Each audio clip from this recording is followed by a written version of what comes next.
Манайх өөрсдөө яг ах トゥ хамаатан садан ойр тойрны хүнээс донор авах хэрэгтэй. Донороо өгөх хэрэгтэй. Тийм учраас за ах トゥ хамаатан саднаас донор хайгаад олж ирдэг таарахгүй зөндөө асуудал байдаг. За таарж байгаанууд нь бол хагалгаанд ороод ирүүл сарвал явж байгаа зөндөө улсууд байж байна. Таарахгүй улсуудад ямар ч боломжгүй. Нөгөө тавилан тодорхой гэдэг юм. Тэхийн тулд яах ёстой вэ? Тархины үхэлтэй донор буюу кадавр донор зайлшгүй шаардлагатай болж ирж байгаа. Тийм учраас яг энэ кадавр гэдэг имийг энэ тархины үхэлтэй энэ амьгуу донор гэдэг имийг арга байхгүй энэ эрхтэн шилжүүлэн тулгарлагын хажуугаар Монгол улсад зайлшгүй тавигдаж ирсэн. Тэгээ энийг ерөөсөө зөв ойлголтыг зөв залж явах хүн бол анхнаас нь явсан хүн бол Бачлуу юмч. Энэ үнээс өөр энэ албыг хариуцаад энэ хуулийн дээр нь гардаж ажиллаад энэ багийг удирдах хүн байхгүйсэн.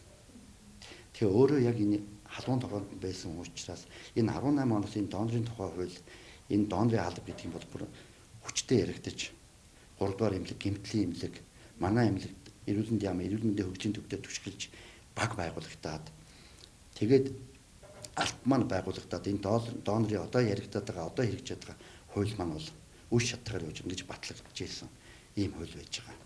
Анхны эмэн дээр бид залруулаад сайжруулад явах нь бол гарцаа байхгүй үнэ.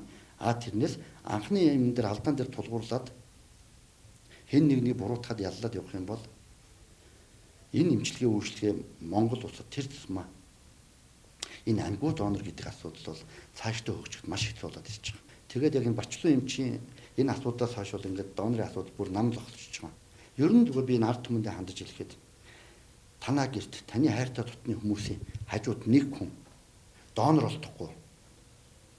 Амьд тархины үхэлтэй донор ойчорд орчоод амьдралын өдөр хоногоо хүлээгээд сууж байгаа, хэвтэж байгаа. Тэр горилгын харц ерөнхийдөө тавилантайгаа эвлэрчээд байгаа тэр асуудлууд бол аимшиг шүү. Ганцхан Бачлуун гэдэг хүнийг яллах гэдэг юм биш шүү. Яллаад байгаа энэ бүхэл бүтэн үндэсний багийг бүхэл бүтэн тэр донороо хүлээж байгаа энэ өвчтөе зовлонтой бүх улсуудыг ялалчаад байна. Тэгээ Бачлуу эмчтэй бурхан буянтаа хүүгээ 2 удаа амьдрал руу буцаасан юм. Буруу зүгийг нь ялгаад бүр мөсөн буцаанаа. Миний ах тэгсэрэ гэж хэлий.